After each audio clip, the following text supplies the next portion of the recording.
پروردگار عالم کا انتہائی شکر ہے، انتہائی لطف و کرم ہے پروردگار کا، اس نے ہمیں ایک ایسے دور میں پیدا کیا جو اسلام کی مکتب اہل بیت اطہار علیہ السلام کی عزت اور سربلندی کا دور ہے۔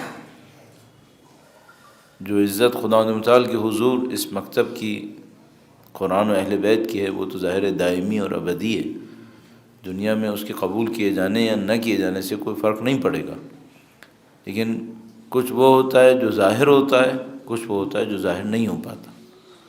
یہ وہ دور ہے جس میں ظاہر بھی ہو رہا ہے، اور الحمدللہ رب العالمین جس طریقے سے مکتب کے حقائق، مکتب کے دعاوی لوگوں کے سامنے ثابت ہوتے جا رہے ہیں، اس اعتبار سے بہت خوش قسمتی ہے ہم لوگوں کے لیے۔ اس دور میں رہتے ہوئے دین پر عمل کرنا آسان ہو گیا ہے۔ جب دین کامیابیاں دے رہا ہو تو پھر کوئی کیوں عمل نہیں کرے گا؟ ہاں وہ وقت ہوتا نعوذ باللہ کہ جب دین کے نام پہ سخت وقت تھا، جب دین کے نام پر کامیابی کی کسی داستان کو سننا دیکھنا مشکل پڑ رہا تھا، ہاں وہ ایک اور وقت تھا۔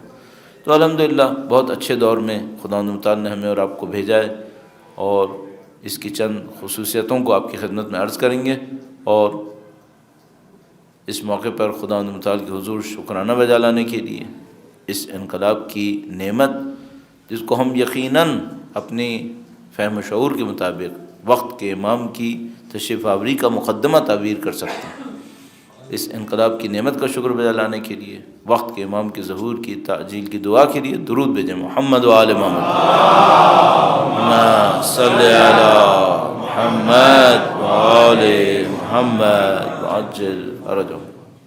چند منٹس انقلاب کی خصوصیات کے اوپر بات کرتے ہیں، پھر جو انقلاب نے جس طریقے سے چیلنجز کا مقابلہ کیا اس کے اوپر گفتگو کریں گے، اور اس کے بعد یہ دیکھتے ہوئے کہ ہم اس سے کیا سبق حاصل کر سکتے ہیں، اس کے اوپر چند منٹ بات کریں گے۔ انقلاب کی نوعیت کیا ہے؟ اور اس سے پہلے ایک اور بہت بڑا سوال ہے، وہ یہ ہے کہ انقلاب کے جتنے بھی نعرے تھے وہ عدل و انصاف کے اوپر مبنی تھے۔ دین کے اندر بہت سارے نعرے ہیں۔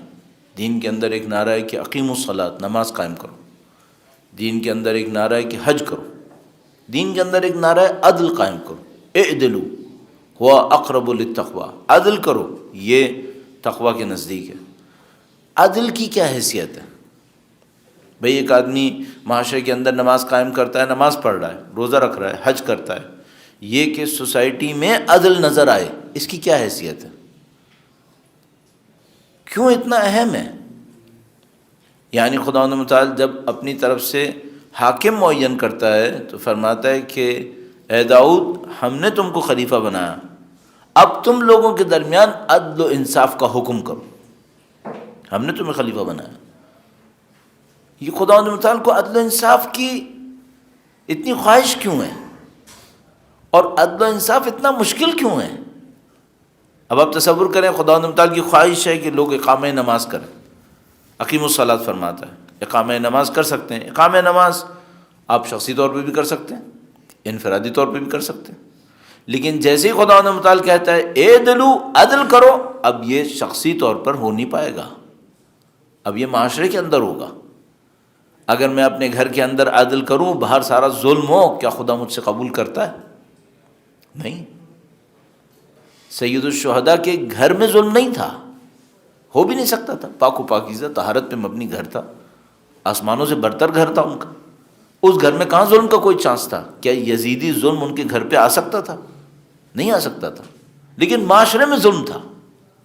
چونکہ معاشرے میں ظلم تھا، سید الشہداء نے فرمایا کہ میں اس پہ خاموش نہیں بیٹھ سکوں گا، میں اس پہ آواز اٹھاؤں گا، اور یہ انبیاء کی فطرت تھی، انبیاء کا طریقہ کار ہی یہی تھا۔ مثلا جب خداوند متعال حضرت موسیٰ علیہ السلام کے مناجات کو سنتا ہے، کس طرح وہ خداوند متعال کے حضور گریہ و آہ ظاہری کرتے ہیں، ان کو مقام طوا کے اوپر بلایا، مثلا اس وادی مقدس کے اندر بلایا، پہلا حکم کیا دیا؟ کہا اذهب الى فرعون انه طغى، اس کو پکڑو، اس نے طغیان مچایا ہوا ہے۔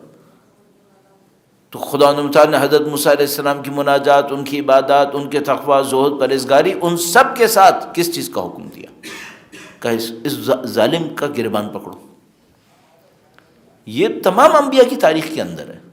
حضرت ابراہیم علیہ السلام کتنی داستانیں خداوند متعال حضرت ابراہیم علیہ السلام کی نماز شب کی سنا سکتا تھا. ان تمام کے مقابلے میں اس نے اٹھا کر جس داستان کو سب سے تفصیل سے بتایا وہ یہ کہ ابراہیم نے میری خاطر بت توڑے تھے، ظالموں کا مقابلہ کیا تھا. خدا کو عادل اتنا کیوں پسند ہے؟ اور پھر ہم تو الحمدللہ رب العالمین ایک انقلاب کو اپنی آنکھوں کے سامنے دیکھ رہے ہیں، ایک مرجع تقلید کو دیکھتے ہیں، وہ اپنی پوری زندگی اس کے اوپر لگاتے ہیں، پورا ایک نظام اس کے اندر تشکیل پاتا ہے. یہ ساری چیزیں ہم دیکھ رہے ہیں الحمدللہ رب العالمین. ہم دیکھ رہے ہیں کہ شرق و غرب سے اسلام کے چاہنے والے سمجھ رہے ہیں کہ اس کی اہمیت کتنی ہے، لیکن اپنے اندر ایک سوال کرنا پڑتا ہے، اس کی اہمیت کیا ہے؟ اس کی اہمیت کو سمجھنے کے لیے ہمیں ایک نقطے کی طرف جانا پڑے گا، وہ یہ کہ اصل زندگی ہے کیوں. خدا تعالیٰ نے اس پوری کائنات کو تشکیل دیا ہے، اور اس پوری کائنات کو فرماتا ہے کہ جو تشکیل دینے والا خالق ہے وہ کہتا ہے عدل کرو. کیوں؟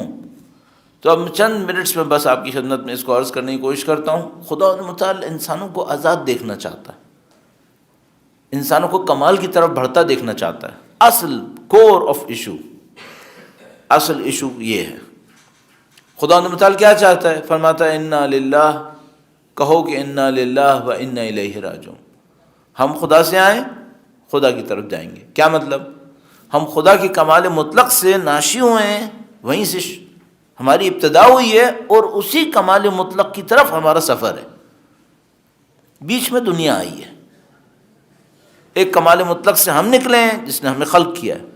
اب ہم سب کو اس میدان میں لا کر کہا تم بھی کمال مطلق کی طرف چلو. ہم سب کا کام یہی ہے. جنت کیا کھانے پینے اور سونے کی جگہ ہے؟ اگر جنت میں کوئی کمال نہ ہو، نفسانی کمال، خدا کی طرف بڑھنا نہ ہو، تو آپ خود تصور کیجئے گا آیت اللہ بہجت کو اس جنت میں کیا انٹرسٹ ہے؟ وہ تو شاگرد مکتب ہیں. یہ کہ ائمہ اطہار سلام اللہ علیہم اجمعین فرماتے ہیں کہ اللہم ارزقنی الجنہ، جنہوں نے زندگی بھر ان خواہشات کے اوپر کوئی اہمیت نہیں دی، اٹھا کے نہیں دیکھا. وہ کہنا ہے خدا ہمیں جنت نصیب کر. کیوں؟ تو ہمیں خود سمجھ میں آتا ہے کہ بھئی جنت سونے کھانے پینے کی جگہ نہیں ہے. ہاں ٹھیک ہے، ایک جنت کا درجہ ہوگا جس میں ان لوگوں کے لیے جگہ ہوگی جن کو یہ چیزیں چاہیے ہوں گی. لیکن جیسے آپ اور میں جنت میں داخل ہوں، مثلا فرض فرمائیں ہماری عقول نسبتاً بہتر ہو جائیں، تو ہم فوراً احساس کریں گے کہ بھئی یہ ہم انسانوں کا مقام یہ نہیں ہے، ہم انسانوں کا مقام اس سے بڑھ کر ہونا چاہیے. اور وہ بڑھ کر کیا مقام ہونا چاہیے؟ مثلا بھئی آپ کو خدا متعال کی طرف بڑھنا ہے، آپ کو اپنے آپ کو کامل کرنا ہے. اب یہ بات سمجھانا اتنی مشکل ہے ایک لحاظ سے، ورنہ آپ تصور فرمائیے دنیا کا ہر انسان بھئی جو دولت کے پیچھے بھاگ رہا ہے وہ کیا چاہتا ہے؟ اپنے آپ کو بہتر بنانا چاہ رہا ہے نا. اور بہتری اس نے کس میں دیکھی ہے؟ زیادہ دولت میں. جو طاقت کے پیچھے جا رہا ہے وہ کیوں جا رہا ہے؟ وہ سمجھ رہا ہے زیادہ طاقت ہونا بہتری ہے.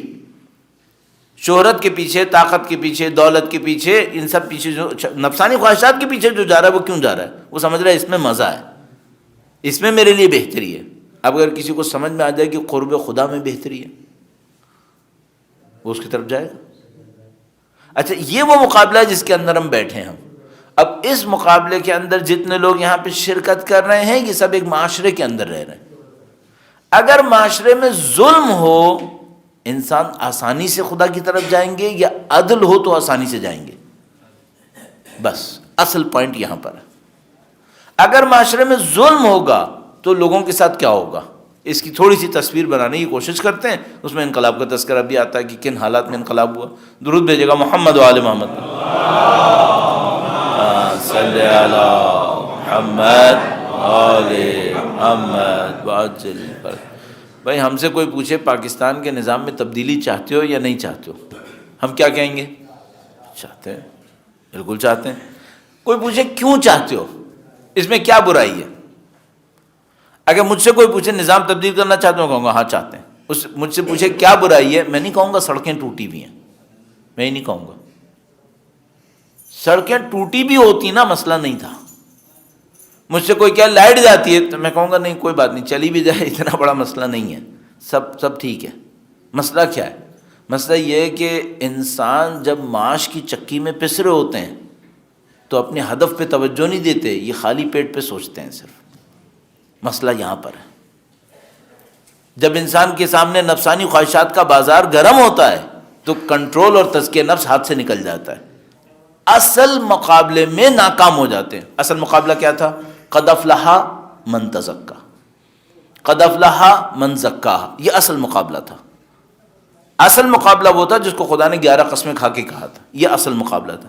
اس اصل مقابلے میں ہار جاتے ہیں سڑکوں کے ٹوٹنے کی وجہ سے نہیں، لائٹ جانے کی وجہ سے نہیں، فسق و فجور کے پھیلنے کی وجہ سے، معاشرے میں ظلم پھیلنے کی وجہ سے، اس وجہ سے یہ اصل مقابلے کے اندر ہار جاتے ہیں۔ تو خدا کیا کہتا ہے؟ کہتا ہے معاشرے سے فسق و فجور کا خاتمہ کر دو، فسق و فجور کا خاتمہ کرو۔ کیوں؟ تاکہ انسان تزکیہ نفس کے راستے کے اوپر آسانی سے جا سکیں۔ معاشرے کے اندر عدل کا نظام لے کر آؤ۔ کیوں؟ ظلم کا نظام آتے ہیں نا، ظلم کی چکی میں پستے رہتے ہیں، اپنا ہدف بھول جاتے ہیں یہ لوگ۔ اب مثال کے طور پر 2 طرح سے انسان پستا ہے ظلم کے اندر، یا عیش کے ساتھ پستا ہے یا ظلم و جبر کے ساتھ پستا ہے۔ آپ کہیں گے بھئی عیش کے ساتھ کون ظلم میں پستا ہے؟ دیکھیے بالکل آسانی سے، ایک آدمی کو صبح کو کھانا دے دیں، شام کو کھانا دے دیں، دنیا بھری عیاشیاں اس کے پاؤں کے سامنے رکھ دیں اور اس سے کہیں کہ ایسے زندگی گزارو، یہ تزکیہ نفس پہ جائے گا؟ یہ جانور بنا رہے گا۔ صبح کو اٹھے گا نفسانی خواہشات، دوپہر کو نفسانی خواہشات، شام کو نفسانی خواہشات، جانوروں کی زندگی چل رہی ہے، مزے میں چل رہی ہے، اسے کیا جا رہا ہے؟ یہ وہ ہے جس میں زیادہ تر مغربی سوسائٹیز مبتلا ہو چکی ہیں۔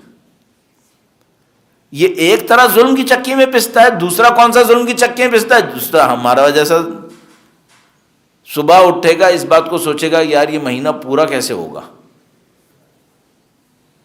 اس چکر میں لگا رہے گا، 8 گھنٹے 10 گھنٹے 12 گھنٹے اس چکی میں پسے گا، واپس آئے گا تو اس کے دماغ کی ہر تہ خراب ہو چکی ہوگی۔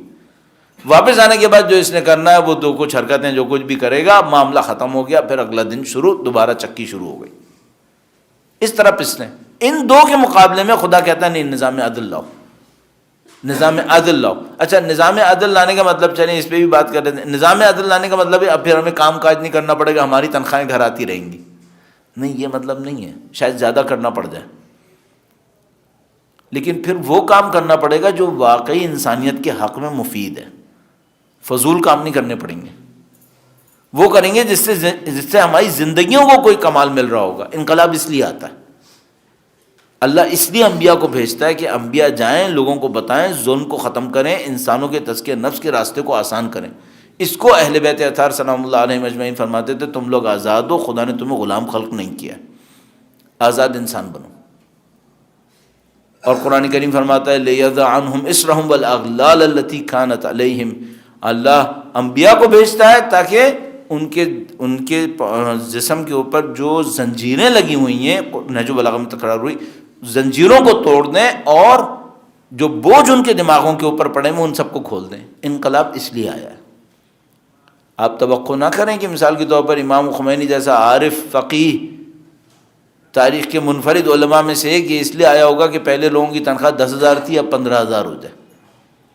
نہیں، اس سے نہیں آئے گا وہ۔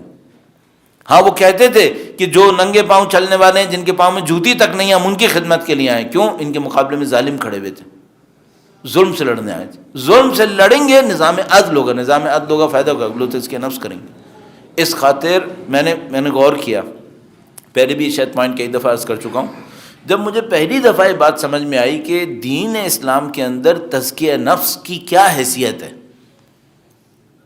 پورا دین اسلام ساری چیزوں کے ساتھ جد و جہد کر رہا ہوتا ہے ایک پوائنٹ کے اوپر، تزکیہ نفس، تزکیہ نفس۔ میں سوچا اگر میں صحیح سمجھ رہا ہوں تو اس کا مطلب ہے میرے جیسے طالب علم سے لے کر مرجع تقلید جیسے عالم تک ان سب کو اسی پوائنٹ کو ہائی لائٹ کرنا چاہیے۔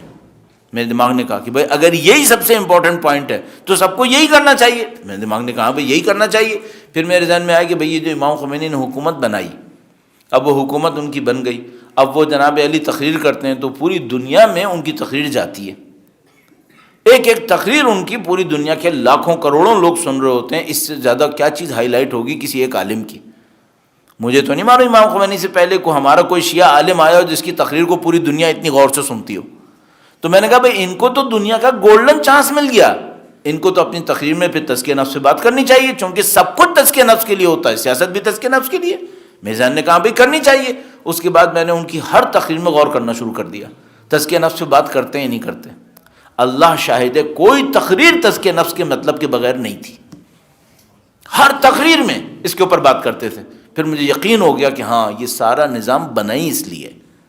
اچھا اب دیکھیے ذرا سی ہماری ذمہ داری کیا ہے. عزیزان محترم، ہماری سب سے بڑی ذمہ داری ہے انقلاب کے اس اصل اور اس بنیاد کو اپنے ہاتھ میں لینے کی کوشش کریں. ہم انقلابی نعروں سے نہیں ہو پائیں گے، ہم انقلابی شکل و ساخت اور لہجہ اور گفتار اس سے نہیں ہو پائیں گے. ہم انقلابی ہو پائیں گے اس روح انقلاب سے. انقلاب کی جو روح تھی وہ اس عبودیت اور بندگی کے اوپر تھی. رہبر معظم کی تقاریر دیکھ لیجئے، بار بار یہ لوگ ادھر سے ادھر سے سب لے کر آئیں گے اسی تزکیہ نفس، خواہشات کی کنٹرول، اس کے اوپر اس کے اوپر. ملکوں میں کرپشن کیوں آتا ہے؟ اگر لوگ واقعاً خواہشات پہ کنٹرول کرنا جانتے ہو، کرپشن آئے گا کیا؟ بالکل نہیں آئے گا، کوئی ضرورت ہی نہیں ہے. تو اصل جو انقلاب تھا اور اس کی کامیابی تھی، اس کی روح یہاں پر تھی. انقلاب در حقیقت اسلام کے احیاء کے لیے ہوتا ہے، انقلاب حکومتیں بنانے کے لیے نہیں آتا ہے. یہ آیا تھا ایک اسلام کے احیاء کے لیے، اور اسلام کا احیاء یہ تھا کہ بھئی تمام لوگوں کو ایک معنویت کی طرف دعوت دی جائے. اب دیکھیے اسی پوائنٹ کو اگر میں لے کے چلوں نا، چھوٹی سی ایک بات اور اس کے بعد تھوڑا سا آگے بڑھتے ہیں. جب امام خمینی کو موقع ملا کہ اس وقت کی جو رشین فیڈریشن تھی، اب وہ رشین فیڈریشن، آج کے بچے جو پولیٹیکل سائنسز میں نہیں ہیں تو ان کو تو ویسے ہی رشین فیڈریشن نہیں پتہ ہوگا. آپ کے سامنے آج روس نام کا ایک ملک ہے، روس نام کر کے ایک ملک ہے. آج سے سمجھ لیجئے کہ 28 سال پہلے یہ ملک نہیں تھا، یہ بہت بڑا ایک فیڈریشن تھا جس کے اندر آج کے زمانے کے 20 ملک تھے. اس کا نام تھا رشین فیڈریشن.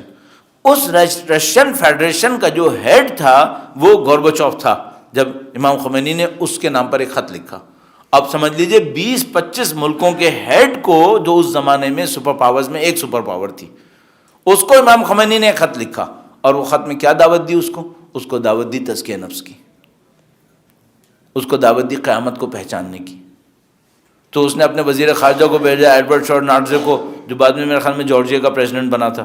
تو اس کا وزیر خارجہ آیا، اس نے بات کرنا شروع کی کہ ہمارے ملک کے ہمارے صدر نے آپ سے تعلقات کے اوپر بات کی ہے، یہ باتیں وہ باتیں. امام خمینی نے 2-3 منٹ تو سنا اور اس کے بعد نے کہا کہ میں نے یہ نہیں بھیجا تھا، میرا پیغام کچھ اور ہے. ان کو بھی پتا تھا کہ امام خمینی کا پیغام کچھ اور ہے. ان کو بھی پتا تھا کہ یہ ہمیں دین کی دعوت دے رہے ہیں، یہ ہمیں معنویت کی دعوت دے رہے ہیں. اور شاید ماڈرن پولیٹیکل ہسٹری کے اندر پہلی دفعہ ہوا تھا کہ ایک مسلمان حاکم نے کسی دوسرے، وہ بھی کمیونسٹ ملک کے صدر کو، اور وہ بھی کس رشین فیڈریشن کے صدر کو، اس کو اسلام کی دعوت دی تھی. مجھے یہ لگتا ہے کہ ہم لوگوں کی بہت بڑی ضرورتوں میں سے ایک ضرورت ہے کہ ہم امام خمینی کا وہ پیغام بہت دفعہ پڑھیں، دیکھیں کیا ہے کیا نہیں، دعوت کیا ہے، اور پھر یہ دیکھیں کہ اس دعوت کو ہم نے کتنا حاصل کرنے کی کوشش کی ہے. وہ بس مین پوائنٹ ہمارا یہاں پر ہے. یہ جو انقلاب آیا ہے یہ در حقیقت آئیڈیالوجیز میں سے ایک آئیڈیالوجی کا پروموٹ کرنے کے لیے آیا اور ایک آئیڈیالوجی کو ختم کرنے کے لیے آیا. جس آئیڈیالوجی کو ختم کرنے آیا وہ مادہ پرستی ہے، چاہے وہ کیپٹلزم ہو، چاہے وہ سوشلزم ہو، چاہے وہ دنیا کا کوئی اور ازم ہو. جتنی بھی آئیڈیالوجیز مادہ پرستی کے اوپر مبنی ہیں ان سب کا انکار کرتے ہوئے یہ ایک آئیڈیالوجی کو پروموٹ کرنے آیا. وہ کون سا ہے؟ وہ ہے خدا پرستی، عبودیت اور بندگی. اور اس عبودیت اور بندگی کا چونکہ اس کا خاصہ یہی ہے، اصل انقلابی وہ ہوگا جو اس روح عبودیت اور روح بندگی کو اپنے اندر لانے کی کوشش کرے گا. تب تو میں اور آپ اس انقلاب کو سمجھ پائیں گے. ہمیں شہداء بھی سمجھ میں آئیں گے، شہداء کی معنویت بھی سمجھ میں آئیں گے، سب سمجھ میں آ جائے گا. اور انقلاب کا ایکسٹینشن بھی سمجھ میں آئے گا. کیوں انقلاب مثال کے طور پر شہید باقر الصدر کے پاس آ گیا، کیوں انقلاب مثال کے طور پر لبنان کی سرزمین کے اندر آیا، کیسے آیا، انقلاب لانے کے لیے کیا کیا جاتا ہے، یہ سب ہمیں سمجھ میں آئے گا. لیکن اگر ہم نے یہ نہیں سمجھا اور ہم سمجھ رہے ہیں صرف حکومت تبدیل ہوئی تھی، تو پھر کوئی سمجھ میں نہیں آئے گا کہ ایرانی انقلاب کا عراق سے کیا تعلق ہے، ایرانی انقلاب کا لبنان سے کیا تعلق ہے. پہلے آپ معنویت کی طرف آئیے، اس میسج کی طرف آئیے جو اصل ہے، پھر سمجھ میں آئے گا کہ اس کو ہم کیوں کہہ رہے ہیں یہ عالمی انقلاب ہے، یہ ملکی انقلاب نہیں ہے. مثلا حضرت موسیٰ علیہ السلام اگر مصر کے اندر آئے تو یہ مصر کے لیے پیغام تھا یا دنیا کے لیے پیغام تھا؟ حضرت موسیٰ علیہ السلام کا پیغام پوری دنیا کے لیے. اللہ کے نبی آخری نبی تشریف لائے عرب کے اندر، جزیرہ نما عرب کے اندر، تو کیا پیغام عربی ہے؟ نہیں، پیغام عربی نہیں ہے. پیدا وہاں پہ ہوئے ہیں، تشریف آوری وہاں پہ ہوئی ہے، پیغام عالمی ہے، آفاقی ہے، انسانیت کے لیے. یہ پہلا پوائنٹ ہو گیا. درود بھیجے گا محمد و آل محمد، صلی علی محمد و آل محمد عجل. اچھا اس ایک پوائنٹ میں اتنی ڈیٹیلز اور اتنی اس میں باتیں آتی ہیں. اصل مسئلہ حل ہی اس وقت ہوتا ہے جب ہم اس کو سمجھتے ہیں. کیوں امام خمینی اتنے مطمئن رہتے تھے جنگ کے ابتدائی ایام کے اندر؟ عراق کی فضائیہ آئی، اس کو پوری سپورٹ تھی ساری سپر پاورز کی. یہی امریکہ جو کل صدام حسین کو گالیاں دے رہا تھا، اس کے خلاف یہ باتیں کر رہے تھے، سب اس کو سپورٹ کر رہے تھے. یہی فرانس، یہی جرمنی، یہی انگلینڈ، جتنے صدام حسین کے پاس کیمیکل گیسز تھیں جو اس نے مار مار کے اپنے دسیوں ہزار لوگوں کو مارا، وہ کیا جرمنی نے نہیں دی تھیں؟ کیا جرمنی کی دی ہوئی تھی؟ اس کے جو اپنے پیلسز بنے ہوئے تھے جن کے اندر عجیب و غریب ٹیکنالوجیز استعمال ہوئی ہوئی تھیں، یہ سب ان لوگوں نے یورپینس نے بنائی تھیں. بعد میں اپنے آپ کو اس کی دشمنی میں دکھا کے اپنے آپ کو وائٹ واش کرنے کی کوشش کی ان لوگوں نے. تو یہ اتنی جناب اس کو سپورٹ کر رہے تھے، اتنے زیادہ اس کو جہاز وغیرہ دیتے تھے، وہ سب اڑتے ہوئے آئے. وہ اس سے پہلے کہ ایرانی فضائیہ کچھ اڑ پاتی، سارے جہاز ڈھیر کر دیے انہوں نے، سارے ختم کر دیے. امام خمینی کے پاس لوگ آئے، رہبر معظم نے بھی مجھے یاد ہے ایک دفعہ ایک تقریر کے اندر ذکر فرمایا، کہنے کے کہ امام خمینی کے پاس لوگ لے کر آئے، سرکار یہ جہاز تھے، یہ تو ختم ہو گئے، یہ جہاز ہیں جن میں یہ ڈیمیجز ہوئے ہیں، اور ان کے پرزے ہمارے پاس نہیں ہیں، پرزے امریکہ سے آتے تھے. جو کل ہمارے پاس بچے ہوئے جہاز ہیں وہ یہ ہے، اور ان جہازوں سے جو کچھ فلائٹ کی جا سکتی ہیں وہ 25 دن ہے یا 20 دن ہے، اس کے بعد ان کے بھی وہ پرزے ختم ہو جائیں گے جو ہمارے پاس نہیں ہیں. اتنے دن کے اندر اگر جنگ اتنے دن چل گئی، اس کے بعد ایئر فورس ختم ہو چکی ہے. اب آپ کو ایک ایسے دشمن سے لڑنا ہے جس کے پاس پوری ایئر فورس ہے، اور آپ کی ایئر فورس میں 10 طیارے نہیں ہوں گے جو ان کے سامنے کھڑے ہوں. اب سرکار یہ دیکھ لیں کہ 25 دن میں آپ کی ایئر فورس تو ختم ہو گئی ہے، باقی آپ نے جنگ لڑنا ہے نہیں لڑنا ہے. اب کوئی بتائے تو کیسے بتائے ان کے سامنے جا کے کہ کیا کہیں کہ اب ان کا بھی تو ایک وقار اور یہ سب ان کے سامنے رکھا معاملے کو. انہوں نے کہنے کہ پھر کیا ہوا؟ ہاں صاحب پھر کیا ہوا؟ ایئر فورس ہے ہی نہیں، پھر ایئر فورس نہیں ہوئی تو جنگ کہاں سے لڑیں گے؟ کہنے ہم جنگ خدا کے لیے لڑ رہے ہیں، ہمیں ایئر فورس کے ہونے نہ ہونے سے کوئی فرق نہیں پڑے گا. عام آدمی یہ باتیں کر سکتا ہے؟ بلندتر صلوات اللہم صلی علی محمد وآل محمد وعجل. میں آپ سے یہ باتیں کرنے لگوں نا تو آپ کہیں گے مولانا کو کچھ ہو گیا ہے، طبیعت خراب ہو گئی ہے، ان کو سمجھ میں ہی نہیں آ رہی ایکویشن کہ دنیا میں جنگ کیسے لڑی جاتی ہے. کوئی آرمی کا سنے گا نا تو وہ یہی کہے گا. اچھا اس کو نہیں پتا کہ یہ اس کو سب کچھ پتا ہے جنگ کیسے لڑی جاتی ہے. تمہیں تو صرف دنیا کی جنگیں لڑنا پتا ہے نا، اس کو یہ پتا ہے فرشتے کیسے آتے ہیں. اس وجہ سے یہ کہہ رہا ہے کہ فضائیہ کے ہونے نہ ہونے سے مجھے کوئی فرق نہیں پڑے گا، مجھے کچھ اور چاہیے. کاش ہمیں یہ سمجھ میں آ جائے روح انقلاب کہاں پر ہے. اور پھر میں عرض کروں گا پھر یہ ہو کہ ہم جتنا کچھ کر رہے ہوتے ہیں نا اس کا 10% کریں، لیکن ٹو دا پوائنٹ کریں، پھر ہماری پروڈکٹیوٹی بہت زیادہ ہے. اور یہ سب تجربے دیکھیں الحمدللہ ہمارے سامنے اب نزدیک 40 سال ہو رہے ہیں انقلاب کو، اس نے بہت تجربے دیے ان لوگوں کو. تو یہ پہلا پوائنٹ ہو گیا، عبودیت، بندگی، تہذیب نفس، یہ ہماری اساس ہے، یہی ہماری بنیاد ہے، اسی سے یہ انقلاب رونما ہوا ہے، ورنہ نہیں ہو سکتا تھا یہ ساری باتیں. دوسری بات جو بہت زبردست اور بہت امپورٹنٹ بات ہے، دشمن کے مقابلے کے لیے، دشمن کے بہت پرانے ایک حربے کو نپٹانے کے لیے آپ کی خدمت میں اس کو مختصر نرس کروں گا. درود بھیجے گا محمد وآل محمد. اللہم صلی علی محمد وآل محمد تعجل فرق. پہلے بھی کئی دفعہ اس کو مختلف حوالوں سے آپ کی خدمت میں عرض کر چکا ہوں. دشمن ہمیں کیسے شکست دے سکے گا یا کیسے دے سکا ہم جیسوں کے معاملے میں؟ ان لوگوں کی تعداد کتنی ہے؟ مثلا جو دشمن ہوتا ہے، استکبار ہوتا ہے یا ظلم ہوتا ہے، کتنی تعداد ہوگی دنیا کے اندر؟ جو دنیا کے اس وقت کی اسٹیٹسٹکس ہیں، اصل دنیا کے جو لٹیرے ہیں، اگر ان کو ہم جرات کے ساتھ لٹیرے کہہ دیں، 1% بھی نہیں ہے. 1%. یعنی اگر دنیا کے اندر آبادی فرض کر لیں 7 ارب ہے تو ہم یہ کہیں کہ بھائی وہ جو لٹیرے ہیں وہ سارے جمع کر لو، کتنے ہوئے؟ یہ 7 کروڑ بھی نہیں ہے جو واقعاً اس نظام ظلم سے فائدہ اٹھا رہے. 1% بھی نہیں ہے. یعنی عالم یہ ہے کہ آپ دنیا کے 100 ٹاپ کے دولت مندوں کو جمع کر لیں تو 80-85% آبادی کے پاس جتنا پیسہ ہے وہ 100 ٹاپ کے دولت مندوں کے پاس ہے. اور وہ کس طرح سے ہے اور کیوں ہے وہ ایک عجیب داستان بنی ہوئی ہے. اچھا یہ تعداد میں اتنے کم ہیں، اتنی بڑی دنیا ہے اس کے اوپر حکومت کرتے ہیں، یہ کرتے کیسے ہیں؟ اگر گیم فیئر ہو تو یہ حکومت کر سکتے ہیں کیا؟ کوئی چانس نہیں ہے. آخر ایک آدمی 99 لوگوں کے اوپر، ایک آدمی 99 لوگوں کے اوپر حکومت کرے، کوئی چانس ہے کیا؟ نہیں ہے کوئی چانس. تو ان کا چانس بنا کیسے؟ چانس چھوڑو، ان کی تو حکومت قائم ہوئی بھی ہے. پاسبلٹی کی بات نہیں ہو رہی ہے، ریالٹی کی بات ہو رہی ہے. پاسبلٹی سے کراس کر چکا ہے. ریالٹی ہے کہ یہ لوگ حکومت کر رہے ہیں 1%، 99% کے اوپر. کیسے کر رہے ہیں؟ اب آپ کو یہ دیکھنا پڑے گا کہ بھئی ان کے جو انسٹرومنٹس ہیں وہ کیا ہیں. 2-3 انسٹرومنٹ ہیں جس سے یہ کرتے ہیں. نمبر 1، سب سے بڑا انسٹرومنٹ، بہت معذرت کے ساتھ تھوڑا سا ایک کیا پہلو ایک ڈال دوں آپ کی خدمت میں.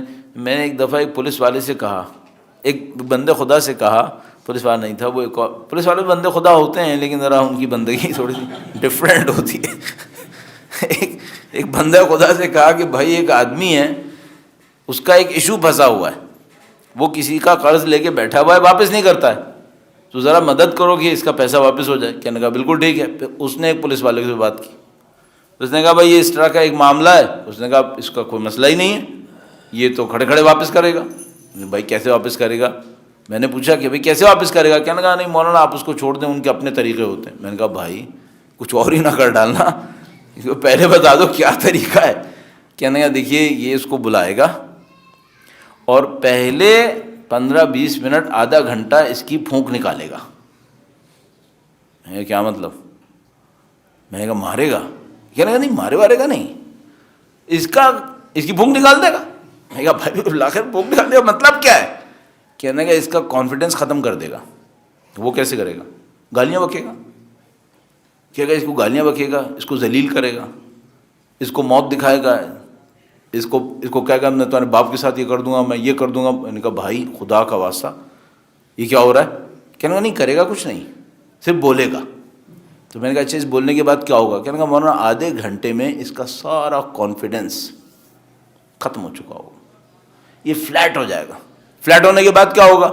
جو یہ کہے گا وہ یہ کرے گا، مارے گا کچھ نہیں، صرف سنائے گا، اور سنا کے اس کے کانفیڈنس کو ختم کر دے گا، کچل دے گا اس کی پرسنالٹی کو، بھول جائے گا اس کا کیا عزت، اس کا کیا احترام. اور اس کے بعد جو اس کو کہے گا یہ کرے گا.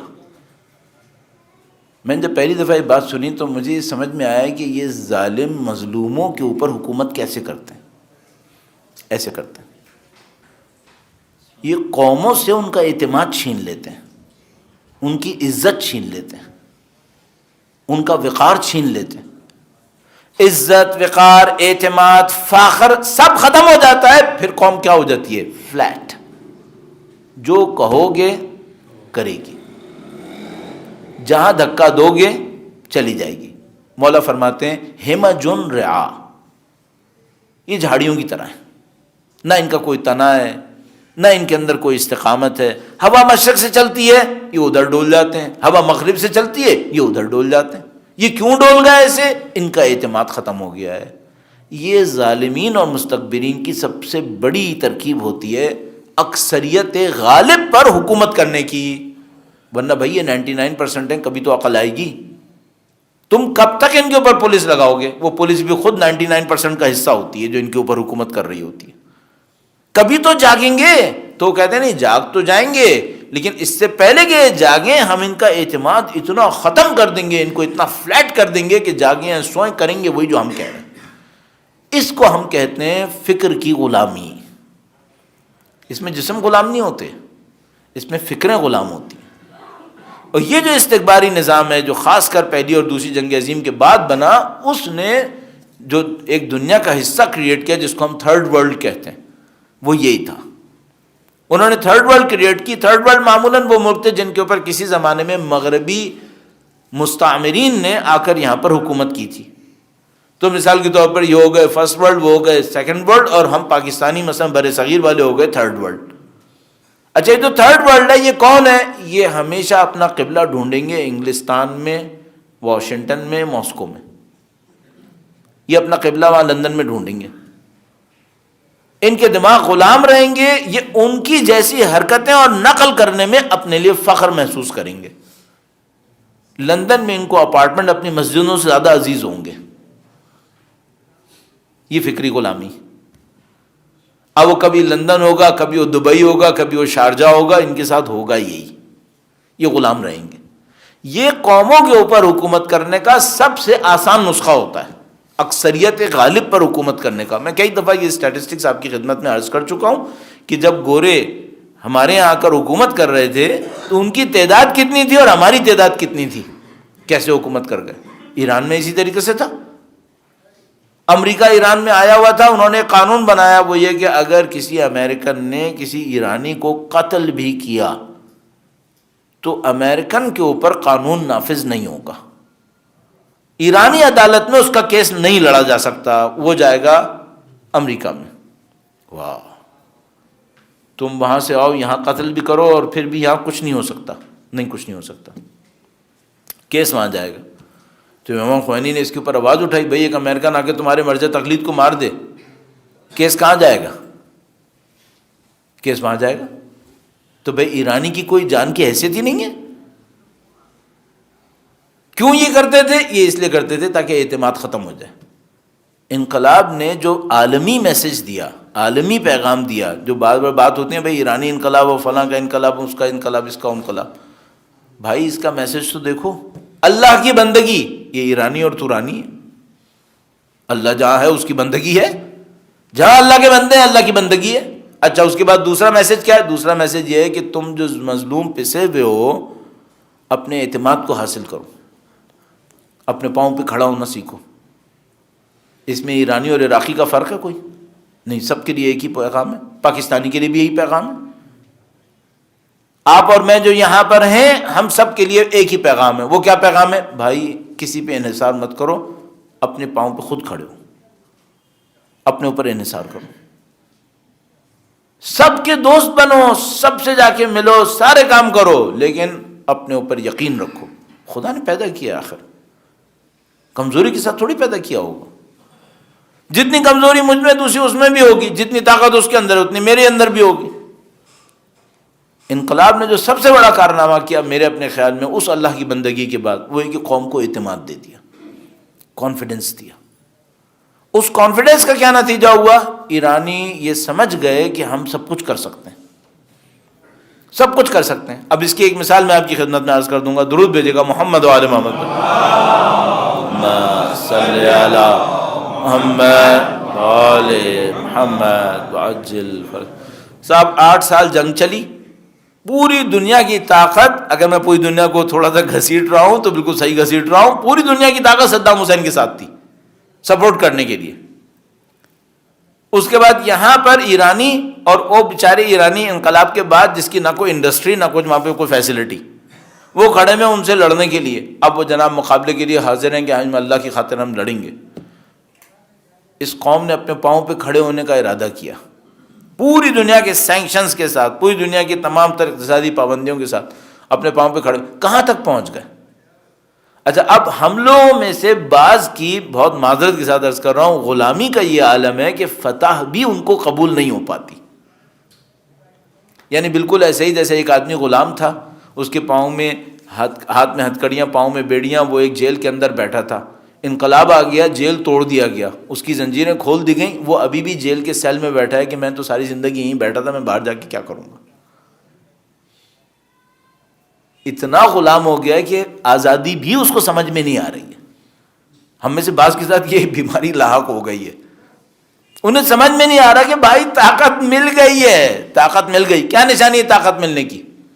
1988 میں ایران عراق جنگ ختم ہوئی تھی، 1990 میں امریکہ نے عراق کے اوپر حملہ کیا تھا۔ اصل حملہ ایران کے اوپر تھا کہ ایران میں گھسنا تھا ان کو، یہ 1990-91 کی بات ہے۔ اس وقت سے لے کر اب تک 28 سال ہو رہے ہیں۔ اس 28 سال میں امریکہ کیا چاہتا تھا؟ امریکہ چاہتا تھا ایرانی نظام ختم ہو جائے، اتنا لشکر لے کر آیا۔ اس زمانے میں 32 ملکوں کا الائنس بنایا تھا جب 1990 میں عراق کے اوپر حملہ کیا تھا۔ 32 کنٹریز کا الائنس تھا، کس سے لڑنے کے لیے؟ صدام تو 5 دن ریزسٹ کر کے مر گیا تھا، 5 دن کی ریزسٹنس میں معاملہ ختم ہو گیا تھا. اصل حملہ تھا ایران کی طرف آنے کے لیے, نہیں آ سکے. اب اس واقعے سے لے کر اب تک 28 سال ہو گئے, پتہ نہیں کتنی فوج مڈل ایسٹ کے اندر رکھی ہوئی امریکہ نے, کس کام کے لیے؟ کبھی تو موقع ملے. اچھا اب ایک سوال ہے, مارتے کیوں نہیں؟ آؤ مارو بھئی. جب ایگریمنٹس وغیرہ ہونے تھے تو اس وقت کیا نہیں, ہم نے سارے آپشنز ٹیبلز پہ رکھے ہوئے ہیں. تو میرے جیسا آدمی کہتا ہے ٹیبل پہ نہیں رکھو, کر کے دیکھو. ٹیبل پہ کیوں رکھ رہے ہو, کرو نا. اچھا 28 سال میں مارا کیوں نہیں؟ پرسوں کے واقعے نے بتایا مارا کیوں نہیں. امریکہ کے پاس جو بہترین جہاز ہیں ان میں سے ایک F-16 ہیں, جو اسرائیل کے پاس 200 سے زیادہ ہیں, 200 سے زیادہ. یہ F-16 پرسوں اڑا ہے شام کے اوپر حملہ کرنے کے لیے, شام پہ حملہ کرنے آیا. شام کے پاس کوئی ماڈرن ٹیکنالوجی نہیں ہے. اچھا اس شام کے اندر حزب اللہ بیٹھی بھی ہے. حزب اللہ بھی ایران نہیں ہے, حزب اللہ ایران کی سپورٹڈ ایک پارٹی ہے, وہ شام میں بیٹھی بھی ہے. انہوں نے کہا کہ بھائی ایسا ہے, ہم نے پرسوں ارادہ کیا ہے کہ ہم گیم کے رولز کو چینج کر رہے ہیں, گیم کے رولز کو چینج کر رہے ہیں. اس کو تھوڑا سا میں آپ کی خدمت میں عرض کروں تاکہ اس واقعے کی اہمیت بھی ہمیں سمجھ میں آ جائے گی. آپ سمجھ رہے ہیں, پھر تھوڑا سا میں تشریح عرض کر دوں گا. درود بھیجے گا محمد و آل محمد, صلی علی محمد و آل محمد وعجل فرج. بھئی آپ بالکل اس طرح سوچیں کہ میرا ایک گھر ہے اور میرے گھر کے اوپر بدماشوں کی نظر ہے, بدماشوں کی نظر ہے. اور بدماش کیا کرتے ہیں, وہ ہر رات کو مثال کے طور پر 10 بجے آتے ہیں, میرا گھر کا دروازہ کھٹکھٹاتے ہیں. وہ آتے ہیں, وہ جناب میرے اندر گھر کے اندر گھستے ہیں. اب میں ان سے ریکویسٹ کر رہا ہوتا ہوں بھائی خدا کا واسطہ نکل جاؤ نکل جاؤ. وہ آتے ہیں ادھر ادھر, اس کو اٹھایا پٹک دیا, اس کو اٹھایا پٹک دیا, اور دھمکیاں دے کے چلے گئے. ہر روز کا دستور یہی ہے کہ بھائی وہ آئیں گے, دھمکیاں دیں گے, چلے جائیں گے. میں بھی بیچارہ مظلوم میں بیٹھا ہوا ہوں کہ بھائی کوئی میری مدد کرنے والا نہیں ہے, میں کیا کروں اس کے مقابلے میں. اچھا اب ایک دن کیا ہوا, میں نے سوچا کہ نہیں بس انف از انف, اب جو ہونا تھا وہ ہو گیا, اب آج سے مجھے طاقت پکڑنی ہے. آپ نے فلموں وغیرہ کے اندر دیکھا ہوگا یہ منظر کہ مثلا اب وہ آئے بدماش, اسی طرح 10 بجے وہ کھڑا ہوگا, کہنے لگا دیکھو بھائی آج سے معاملہ ختم, اب میں لڑوں گا. انہوں نے کہا نہیں تو کیا کر لے گا. پھر انہوں نے اس کو دھکا دیا. اب وہ جناب جیسے وہ فلموں کے اندر وہ ہیرو بن گیا, اس نے اس کو یہ کر دیا وہ کر دیا. ہم سمجھتے ہیں تو فلموں میں تو ہوتا ہی رہتا ہے. اب دیکھیے ہوا کیا, اسرائیلی شام کی حکومت کی کمزوری سے فائدہ اٹھاتے ہوئے ریگولر اپنے جہاز بھیجتے تھے شام کے اندر. اچھا شامی حکومت پھنسی ہوئی تھی القاعدہ اور دوسرے ٹیررسٹ وغیرہ سے لڑنے کے اندر, تو وہ اس وائلیشن کے اوپر ریئیکٹ نہیں کرتے تھے. اسرائیلی طیاروں کو کسی مزاحمت کا سامنا نہیں کرنا پڑتا تھا. وہ آتے تھے, گھومتے گھماتے تھے, کہیں مارنا تھا مار کے چلے جاتے تھے. یہ ریگولر چند سال سے کام تھا, جب تک شام کی حکومت مضبوط تھی ان کی جرأت نہیں تھی کہ اندر آئیں. جیسے انہوں نے شام کی حکومت کو کمزور ہوتا دیکھا تو انہوں نے اپنے حق کو بڑھا لیا, ظلم کو بڑھا لیا, اور کہا تمہارا حق ہم, انہوں نے ظلم کو بڑھایا, اس کے حق کو پامال کیا, اس کے حق کو پامال کیا, ہم تمہارے وائلیشن کریں گے, اور ہمیں معلوم ہے تم کمزور ہو, تم کچھ نہیں کر پاؤ گے. تو شامی کچھ نہیں کر پاتے تھے, وہ بیٹھے رہتے تھے, دیکھتے تھے بھائی وہ آئے اور آسمان کے اوپر مارا موری کر کے چلے گئے. اچھا اب شامیوں نے 80% علاقہ واپس لے لیا, 80% علاقہ واپس لے لیا. ان کو پتا ہے کہ بھائی اب ہمارے پاس طاقت واپس آ گئی, الحمدللہ بارڈرز ہماری سیکیور ہو گئی ہیں, ٹیررسٹ کو ہم نے ان علاقوں سے نکال دیا, اب وہ جن علاقوں میں ہمیں تھریٹ نہیں کر رہے. اب انہوں نے کیا کیا, شامیوں نے کہا کہ ایسا ہے کہ اب ہم اپنی پرانی طاقت کو ریسٹور کریں گے. پرانی طاقت ریسٹور کیا کریں گے, بھائی ہمارا ملک ہے, آپ کا جہاز ہمارے ملک کے اندر آیا کیوں. تو انہوں نے کیا کیا, انہوں نے اب جو اسرائیلی آئے تو انہوں نے F-16 گرا دیا, F-16 گرا دیا. F-16 گرانے کا مطلب کیا ہے, اس کا مطلب یہ ہے کہ اب وہ اسرائیلیوں سے کہہ رہے ہیں کہ بیٹا یہ آپ کی بارڈر ہے, اب ادھر ہی رہنا, آئندہ آئے اور گریں گے. گیم چینج ہو گیا ہے. شامی اپنی حکومت کے اور اپنی اقتدار کی نمائش کر رہے ہیں. صحیح ہے. اچھا اب اسرائیل کے ساتھ ایک اور مصیبت ہے, اب F-16 سے اوپر لائے گا کیا لائے گا, میزائل مارے گا. اس کو پتا ہے میں نے میزائل مارے, کتنے میزائل ماریں گے میرے اوپر. یہ مصیبت ہے. یہاں سے اسرائیل کی ایک نئی ہسٹری شروع ہو رہی ہے. پرسوں کا دن بہت زبردست دن تھا, اور میرا اپنے خیال ہے کہ انہوں نے چھانٹ کر ایران کی سالگرہ کے نزدیک کا دن انتخاب کیا ہے گیم چینج کرنے کے لیے. شامیوں نے ان کو بہت زبردست میسج دیا ہے کہ تم لوگوں کی طاقت کا دور ختم، اب ہماری طاقت کا دور ہے، ہم طے کریں گے کہ تم کس جگہ تک آ سکتے ہو اور کس جگہ تک نہیں آ سکتے۔ اب یہاں پہ ایک بات دیکھنی پڑے گی، کیا اسرائیل جنگ شروع کرے؟ جہاز گرا دیا نا آپ کا، آپ آئیں 5 جہاز اور بھیجو، 10 جہاز اور بھیجو، مارو ان کو کہ انہوں نے تمہارا جہاز گرایا تھا، کریں؟ کیوں نہیں کرے گا؟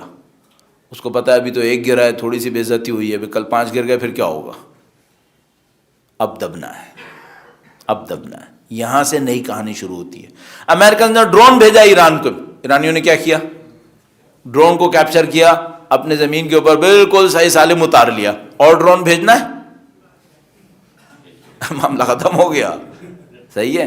اب میں ایک بات پوچھوں گا، تمہارے پاس سب سے اچھا اکوپمنٹ تھا F-16، شاید اس سے بہتر بھی ہو، لیکن ابھی F-16 کے اوپر بات، F-16 بھیجا، انہوں نے گرا لیا، کس نے گرایا؟ ایرانیوں نے گرایا؟ نہیں، ایرانیوں کے سپورٹڈ شامیوں اور حزب اللہ نے گرایا۔ اب سمجھ میں آ رہا ہے امریکی F-16 ایران کیوں نہیں آ رہے ہیں؟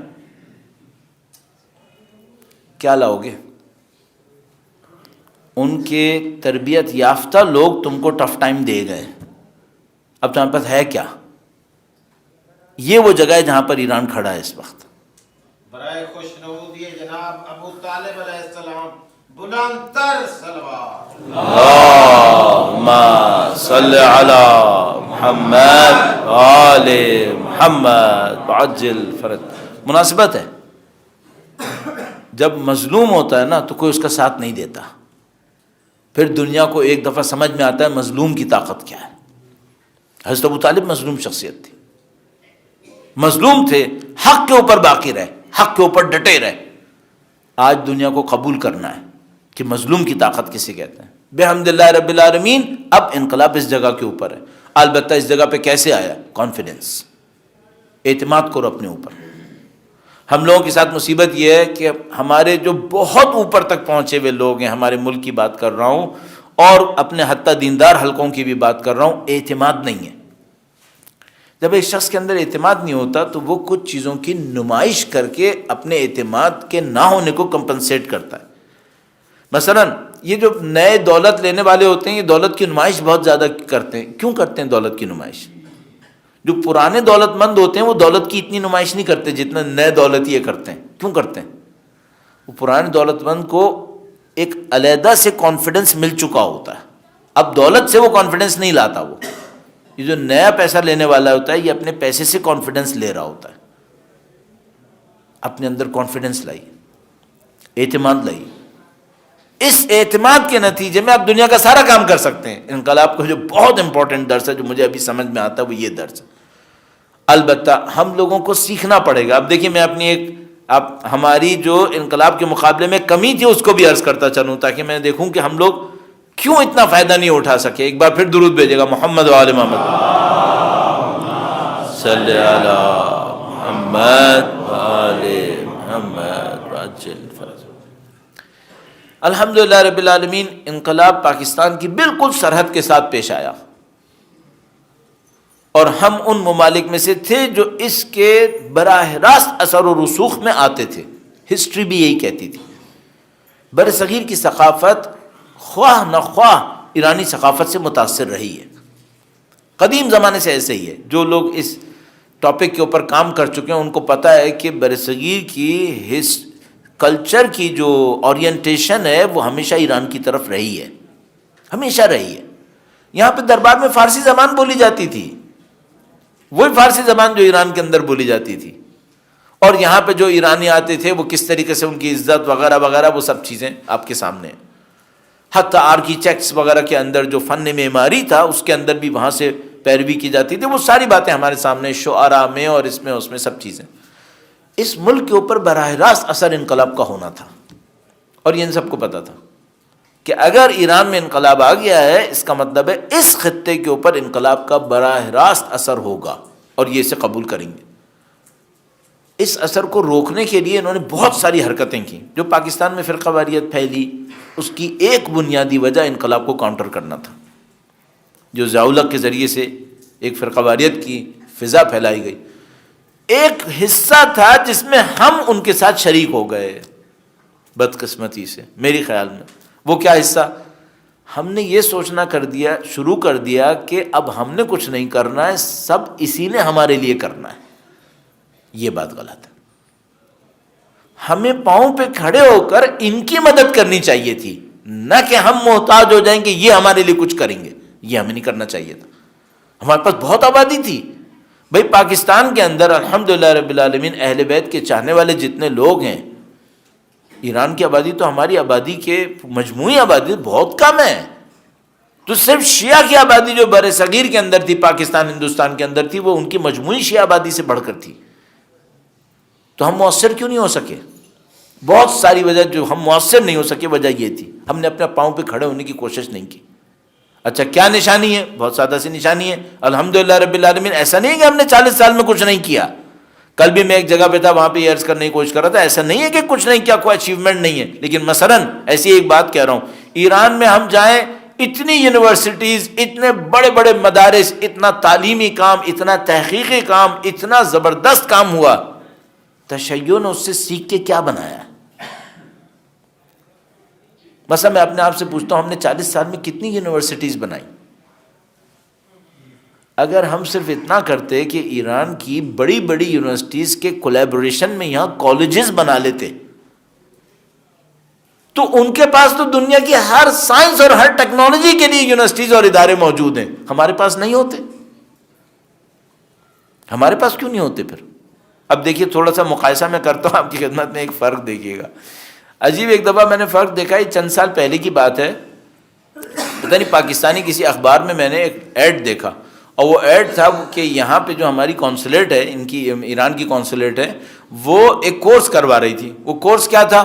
وہ کورس تھا میرے خیال میں پرشین سکھانے کا، یا پتہ نہیں کیلیگرافی سکھانے کا. اس ٹائپ کے کورسز تھے. کیلیگرافی کا تھا، پرشین کا تھا، اور اسی ٹائپ کی کوئی 2-3 چیزیں تھیں.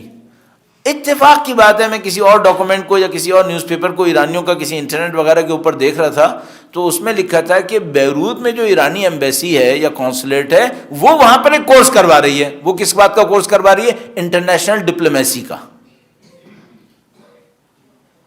کیوں ان کو انٹرنیشنل ڈپلومیسی کا کورس اور ہمیں کیلیگرافی اور فارسی کا؟ کیونکہ وہاں پر جو شیعہ تھے وہ طاقت میں اس جگہ پہ پہنچ گئے تھے جیسے ایک حکومت، تو ان کو ڈپلومیسی کا کورس کروایا جا رہا تھا. اور ہم کہاں پہنچے ہوئے تھے؟ ہم یہاں پہنچے ہوئے تھے کہ ابھی ٹھیک ہے آپ فارسی سیکھیں. آپ جا کے دیکھیں وہاں پہ کام کس طریقے سے ہوا ہے.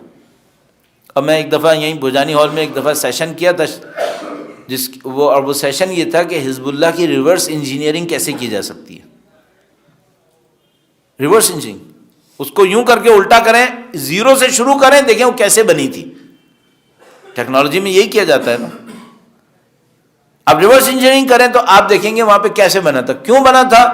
آپ دیکھیں گے سب سے بڑا عنصر جو ان کے کام میں تھا وہ یہ کہ لبنانی چاہتے تھے اپنے پاؤں پہ کھڑے ہو جائیں. بدقسمتی سے ہمارے دوست احباب کو یہ سمجھ میں نہیں آتی. اور جب تک ہمارے ذہن میں خواہش ہے نا کہ یہ ہمارے لیے کچھ کرے، وہ ہمارے لیے کچھ کرے، یہ مسئلہ حل نہیں ہونے والا. ہمیں اپنے پاؤں پہ کھڑا ہونا پڑے گا، اپنی ذمہ داری کو پہچاننا پڑے گا.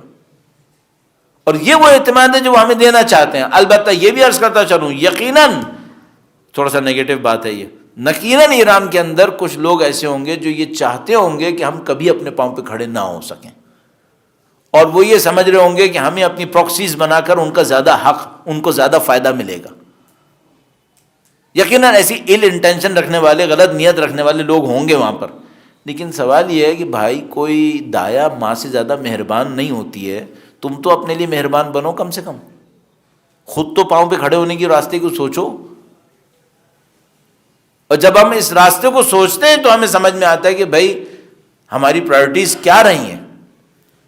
اب ایک چھوٹا سا ایک واقعہ عرض کرتا چلوں، اور اس کے بعد اس کو تیسرے پوائنٹ پہ لے جا کے آپ کی زحمت تمام کروں. درود بھیجے گا محمد و آل محمد پر.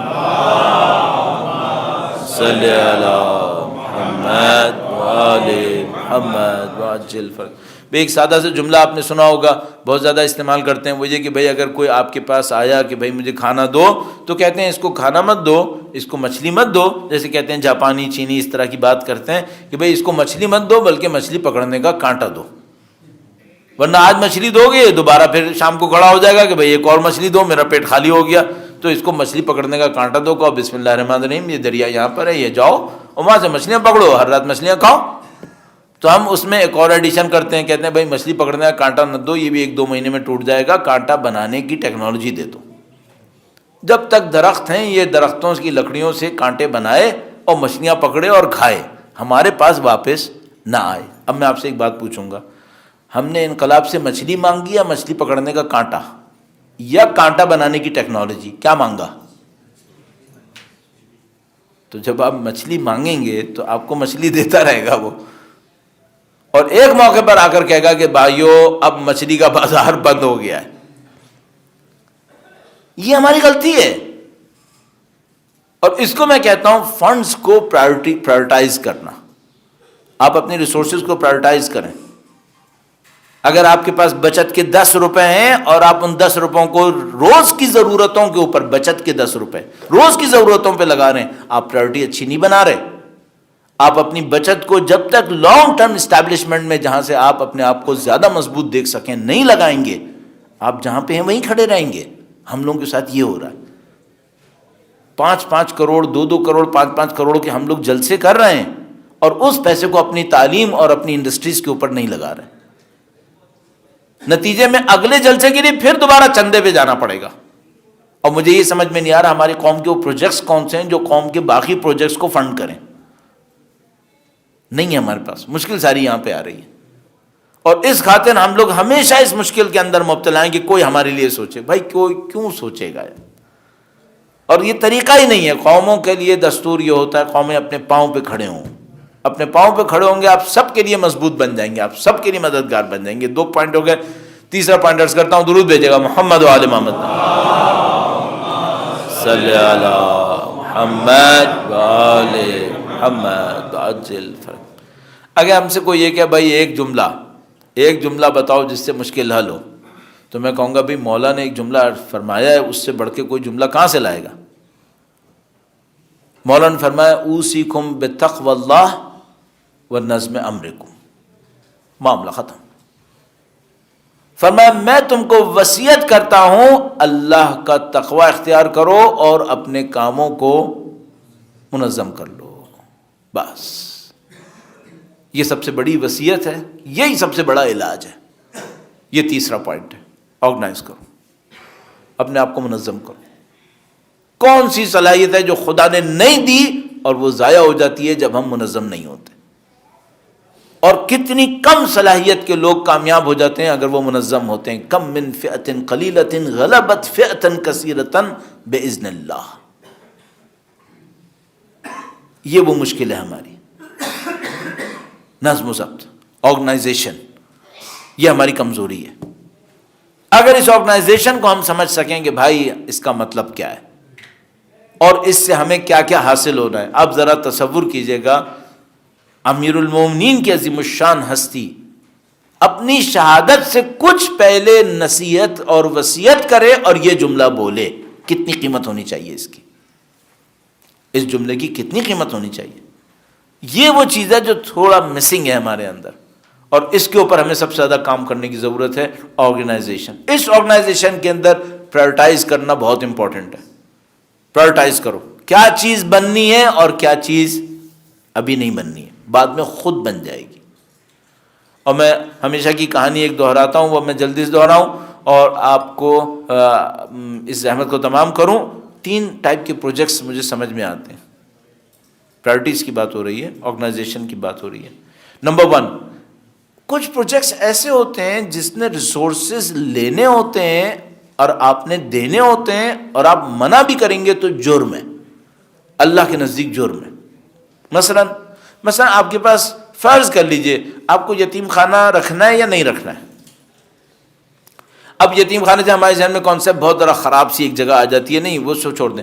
آپ کو معاشرے کے یتیم بچوں کا خیال رکھنا ہے یا نہیں رکھنا ہے؟ رکھنا ہے، بالکل رکھنا ہے.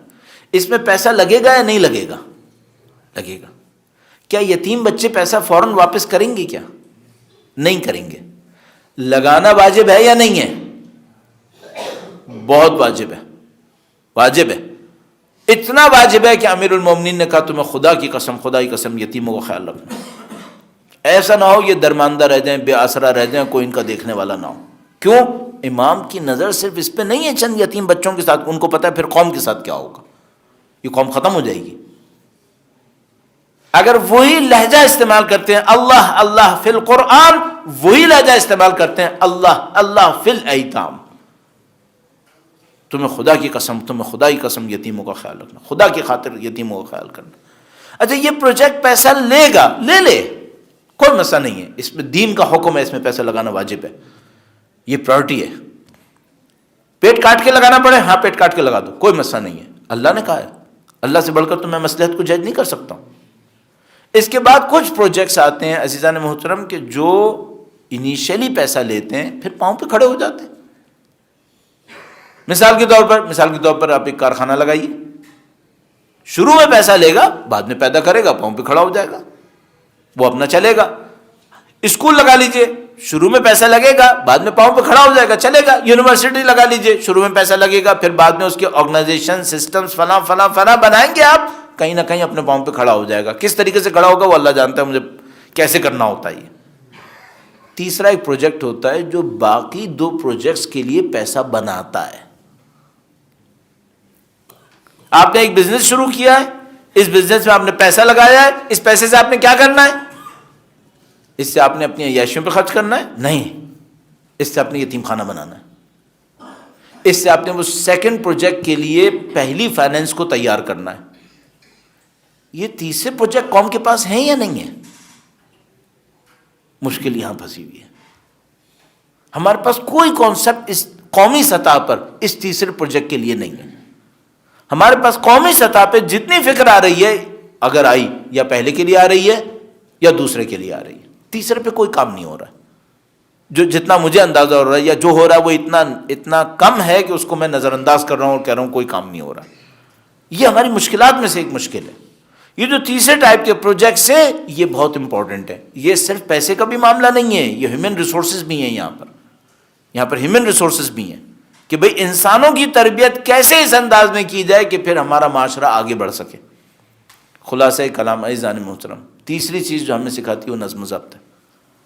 آپ انقلاب کے اندر تشریف لے جائیے، اس کی کامیابیوں کو دیکھیے، کیسے انہوں نے جنریشنز کو تیار کیا ہے۔ اور اتنی کہانیاں سنانے کو، اور میں آپ کی خدمت میں اب میں وقت نہیں لینا چاہ رہا ہوں، 1 گھنٹہ کے قریب تقریباً ہو رہا ہے بولتے ہوئے، کہ کس طریقے سے تیار کیا، جن فیلڈز میں دنیا سوچ نہیں سکتی تھی کہ ہم لوگ آ پائیں گے۔ بچوں کے اولمپیاڈز ہوتے ہیں انٹرمیڈیٹ کے لیول کے اوپر، میتھمیٹکس، فزکس کے اور کیمسٹری کے، رجا کے ان کے ریزلٹس دیکھیے، کن ایرانی بچوں کے۔ انٹرنیشنل لیول پر جو انٹرمیڈیٹ کے اولمپیاڈز ہوتے ہیں فزکس، میتھمیٹکس اور کیمسٹری کے، اس میں ان کے ریزلٹس دیکھیے۔ اچھا میں اس کو کیوں ہائی لائٹ کر رہا ہوں؟ آپ کو کسی بھی قوم کی ڈیولپمنٹ دیکھنی ہے، فیوچر کی ڈیولپمنٹ، تو جا کے دیکھیے گا۔ اب یہاں پہ تھوڑا سا ایک باریک نقطہ ہے، یہ لوگ تھیوریٹیکل فزکس اور تھیوریٹیکل میتھمیٹکس کے اندر کس لیول کے اوپر ہیں؟ تھیوریٹیکل فزکس اور تھیوریٹیکل میتھمیٹکس، کیوں؟ اس سے ساری سائنس نے بننا ہوتا ہے۔ کوئی نیا کام اگر ہونا، ایک تو آپ نے کاپی پیسٹ کرنا ہے، یہ گاڑی بن گئی تھی اس کو کاپی کرو ایک اور گاڑی بنا لو، اس میں آپ کو تھیوریٹیکل فزکس نہیں چاہیے، پریکٹیکل فزکس کافی ہے۔ لیکن اگر آپ یہ کہیں میں نے نئی گاڑی بنانی ہے، اب آپ کو تھیوریٹیکل فزکس چاہیے، تھیوریٹیکل میتھمیٹکس چاہیے، نئے طریقے سے سوچنے کے لیے۔ ان کے بچے اس میں چیمپئن ہو رہے ہیں دنیا میں۔ اس کا مطلب کیا ہے؟ اس کا مطلب ہے ٹیکنالوجی میں فیوچر ان کے پاس ہے، ٹیکنالوجی میں فیوچر ان کا ہے۔ اور یہ وہ چیز ہے جو انسان کو ہمت دلا رہی ہے کہ قوم نے اعتماد پکڑ لیا ہے، اعتماد پکڑ لیا۔ الحمدللہ رب العالمین، اس تقوی اور پرہیزگاری کے نتیجے میں، اس اعتماد کے نتیجے میں اور اس نظم و ضبط کے نتیجے میں بحمدللہ رب العالمین انقلاب 40 سال گزار گیا، 40 سال گزار گیا۔ اور 40 سال کے بعد جس جگہ پہ کھڑا ہے، کوئی مبالغہ کیے بغیر میں آپ کی خدمت میں عرض کر رہا ہوں، دنیا کے کسی مستکبر، کسی ظالم، کسی جابر کی ہمت نہیں ہے کہ ان کے اوپر حملہ کر لے۔ ہرانا تو دور کی بات ہے، حملے کی بھی اب ہمت نہیں ہے ان کے اندر۔ اور میں نے آپ کو ایک منظر دکھا دیا کہ وہ سیریا کے اوپر F-16 اب نہیں اڑا پائیں گے، کیونکہ ان کو پتا ہے کہ اب بہت برا ہونے والا ہے یہاں پر۔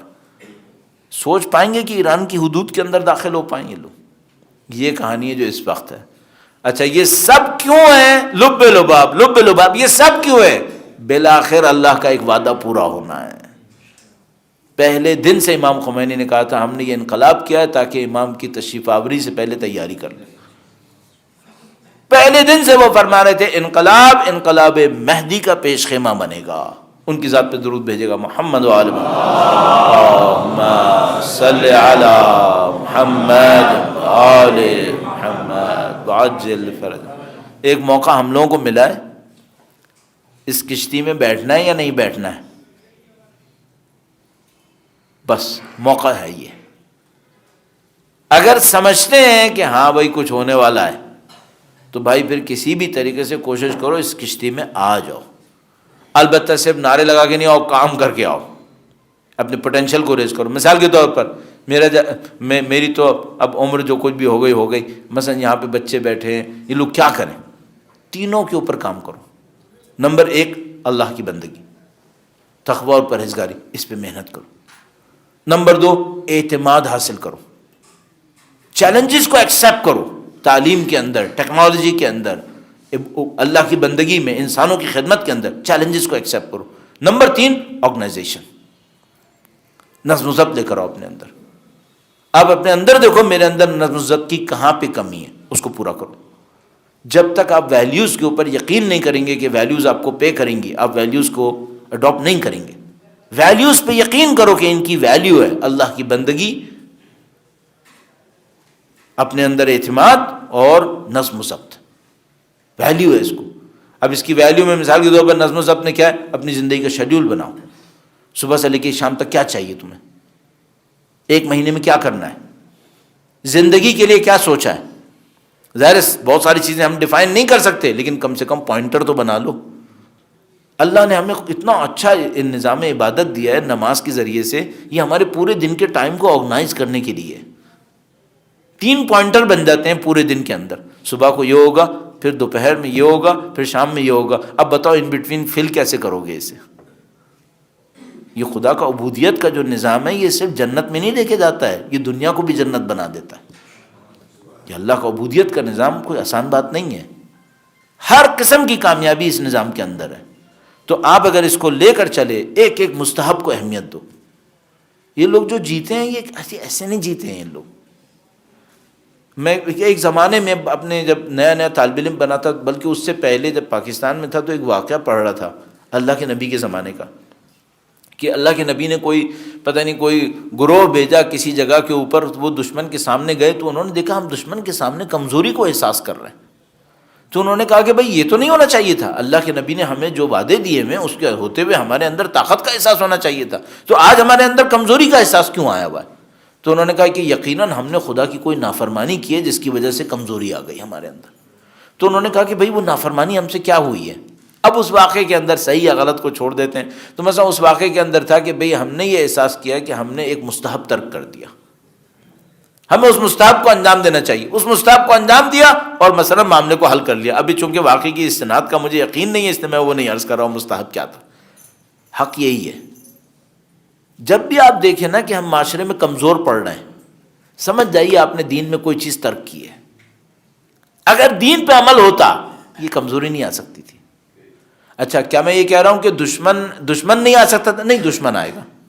کیا میں یہ کہہ رہا ہوں کہ آپ شہید نہیں ہوں گے؟ نہیں، شہید بھی ہوں گے، یہ تو سب ہوگا، کمزوری نہیں آئے گی، کمزوری نہیں آئے گی۔ سید الشہداء کی طرح دشمن کے نرغے میں تھے، خیمے بھی زد میں تھے، کیا کمزوری احساس کر رہے تھے؟ نہیں، کمزوری نہیں تھی، کسی میں بھی نہیں تھی۔ اگر کمزوری احساس کر رہے ہیں نا، اس کا مطلب ہے دین خدا میں سے کچھ مس ہوا ہے، کچھ مس ہوا ہے۔ اب صرف ایک کام کریں، وہ جا کے دیکھیں دین خدا میں سے کیا مس کیا ہے جو یہ ہوا ہے۔ تو میں جو بچے یہاں پر ہیں ان کی خدمت میں بھی یہی عرض کروں گا، اپنی زندگی میں دیکھو نا کہ میں کچھ کمزوری کا احساس کر رہا ہوں، کچھ خراب ہوا ہے، کچھ میں دب گیا ہوں، اللہ کے دین کے لیے میرے اندر طاقت نہیں ہے، اس کا مطلب ہے تم نے کوئی گناہ کر دیا۔ جا کے دیکھو وہ کیا ہے۔ تو مثلا ایک واقعے کے اندر بیان کرتے ہیں، یہ جنگ معجزہ تھی۔ امام خمینی نے کئی دفعہ کہا جنگ معجزہ تھی، واقعاً جنگ بہت عجیب تھی۔ یعنی اب 20 سال کے بعد یہ بیان کرنا تقریباً ناممکن ہو گیا کہ جنگ کیا تھی۔ بحمد اللہ رب العالمین مجھے اپنی زندگی کے چند جگہوں کے اوپر جہاں فخر ہے وہ 4 سال ہیں جو جنگ کے دوران میں ایران میں تھا، تو مجھے اپنی آنکھوں سے کچھ چیزیں دیکھنے کا موقع ملا جو بہت خوبصورت چیزیں تھیں، اور اس کے ختم ہونے کے بعد ہم سوچتے تھے کہ واقعاً کہاں گیا وہ سب کچھ، واقعاً مشکل تھا اس سب کو ذہن میں رکھنا۔ اور ابھی بھی میں آپ کی خدمت میں عرض کر رہا ہوں، یہ جو ایران میں اتنی زیادہ کوشش کرتے ہیں، شہداء کے واقعات کو لے کر آتے ہیں، ان علاقوں میں لے کے جاتے ہیں جہاں پہ جنگ ہوئی تھی، یہ ساری باتیں کیوں کرتے ہیں؟ وہ جنگ معجزہ تھی، جنگ بہت بڑا معجزہ تھی۔ تو مثال کے طور پر مجھے یاد ہے اس کے زمانے کا ایک دکھاتے ہیں، ایک کمانڈر تھا، اور بلکہ میں کیا عرض کروں، ایک کمانڈر نے خود سنایا تھا، کہانی میں خود سنایا تھا۔ تو کہنے لگا کہ ہم ایک ٹاسک آیا ایک پلاننگ کے اندر، اور اس پلاننگ کے اندر جو تھے وہ کمانڈرز بیٹھے ہوئے تھے، تو کہنے لگا کہ میں نسبتاً جونیئر کمانڈر تھا، تو وہ جو پلاننگ تھی وہ ساری چاک آؤٹ کر کے بتائی گئی، بھئی یہ ہوگا یہ ہوگا یہ ہوگا، اور اس میں ایک جگہ تھی جو بہت بڑی سینسیٹیو جگہ بنی ہوئی تھی۔ آپ نے دیکھا نا پلاننگ کے اندر بعض جگہ پہ آ کے بالکل باٹل نیک بن جاتا ہے، اتنی پتلی سی جگہ ہوتی ہے، اگر یہ خراب ہو گئی تو سارا ہی خراب ہو گیا۔ تو وہ کوئی بہت سینسیٹیو جگہ آ گئی جہاں پہ معرکہ بہت ہی پیچیدہ ہو گیا، اور اس کے بارے میں بہت سارے پیرامیٹرز تھے جو طے نہیں تھے، یعنی رسک بھی بہت ہائی تھا۔ تو اب وہ سارے کمانڈرز میں بیٹھے ہوئے، انہوں نے کہا کہ بھائی سارا یہ تو سب طے ہے، یہ سب تو تقسیم ہو جائیں گے، اس کا مسئلہ ہے، یہ کون لے گا، یہ پارٹ کون لے گا، کون اس کو سنبھالے گا ایک کمانڈر۔ تو وہ بندہ خدا کہنے لگا کہ میں نے کہہ دیا میں کروں گا۔ کہنے لگا جب وہ میٹنگ ختم ہوئی تو انہوں نے کہا بھائی ریویو کریں جس نے جو ذمہ داری لی ہے، تو کہنے لگا میرے پاس میرے دوست آئے، کہنے لگا تم کو پتہ ہے تم نے کیا کیا، یہ تم نے اپنے سر کے اوپر وہ کام لے لیا جو ہم میں سے کسی کے بس میں نہیں تھا، یہ تم نے کیا کیوں؟ کہنے لگا بس مجھے خیال آیا کہ یہ کام کرنے کا ہے، کوئی نہیں کرے گا میں کروں گا۔ تو کہنے لگا اب تم کیا کرو گے؟ کہنے لگا اب دیکھو میں کیا کرتا ہوں۔ تو پھر کہنے لگا کہ میں بیٹھا، جب میں بیٹھا تو میں نے دیکھا کہ واقعاً وہ لوگ صحیح کہہ رہے تھے، یہ میں نے وہ کام لے لیا ہے جو میرے بس کا نہیں ہے۔ تو کہنے لگا میرے دماغ میں آیا کہ میں جا کے کہہ دوں بھائی میں نہیں کر سکتا۔ پھر کہنے لگا میں نے سوچا یہ بات صحیح نہیں ہے، جب میں نے کوئی ذمہ داری لی ہے تو مجھے پورا کرنا چاہیے۔ پھر اس بندے خدا نے کیا کیا، یہ خوبصورت پوائنٹ ہے۔ کہنے لگا میں محاذ جنگ سے نکلا، محاذ سے، اب محاذ پہ کیا ہوتی ہے انسانوں کی حالت، 20 دن نہائے نہیں ہوتے، یہ نہیں ہو وہ نہیں ہو، وہاں پہ کیا حالت۔ تو کہنے لگا میں وہاں سے نکلا سیدھا گیا مشہد گیا۔ کہنے لگا میں امام کے روضے کے اوپر کھڑا تھا، وہی میں نے پینٹ شرٹ اور جوتے پہنے ہوئے تھے جو محاذ پہ پہنتے ہیں لوگ، اور میں گرد اور مٹی میں خاک آلود، میرے جوتے ایسے اور میری بھی حالت خراب۔ کہنے لگا میں دروازے پہ کھڑا ہوا، میں نے امام کے دروازے کو دیکھا، اور کہنے لگا میں نے امام سے کہا مولا آپ کو میری حالت پہ رحم نہیں آ رہا، آپ میری حالت دیکھیں، میرے اندر کچھ ہے کرنے کی طاقت، آپ دیں گے تو ہوگا، اور میں آپ سے یہی مانگنے آیا ہوں کہ مولا میں کمزور ہوں، میں نہیں کر سکتا ہوں یہ سب کچھ۔